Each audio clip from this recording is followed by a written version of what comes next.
Okay then, the intersections of a line and curve. Now, before we get into this, we need to really consider what the possibilities are. That way, when you get results, you will be more confident that you know what's going on, if you're right or not.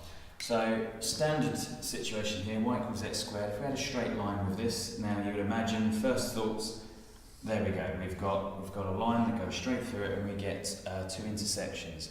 But consider the other possibility that maybe you think you've done your algebra wrong and you keep getting a negative square root. Well, what about this possibility?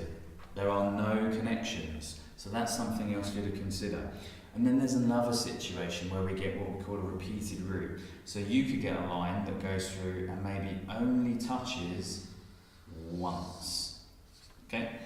So before we move into an actual algebraic version, consider again ways that you'll be told questions and how you decipher what it is that you need to do. So remember again, if they consider an x-axis, well, you know that's the line y equals 0. And likewise here. Repeated root again, we can see tangent. Look here, as I say, going through, it merely touches, so it causes a tangent. Okay. Right. So again, push yourself, try and sketch things so that it will help you out with what you're doing. Okay, as you'll find, as you add more and more to your diagram, you'll understand more about what it is that you might be expected to find. So let's do that then. Let's set those equal to one another. Start to simplify. So subtract 2x, and so we'll have minus 2 there. Now we've got quadratics to solve, so let's have a look.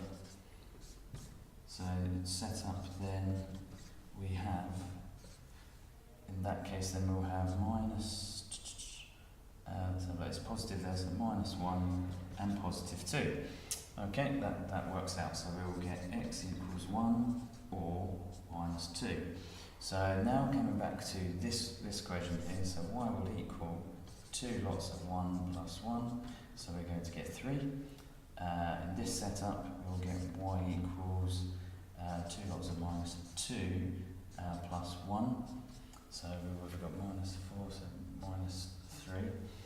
Okay, and now let's write out what the actual coordinates are. So we have here 1, 3, and this one we've got minus 2, minus 3.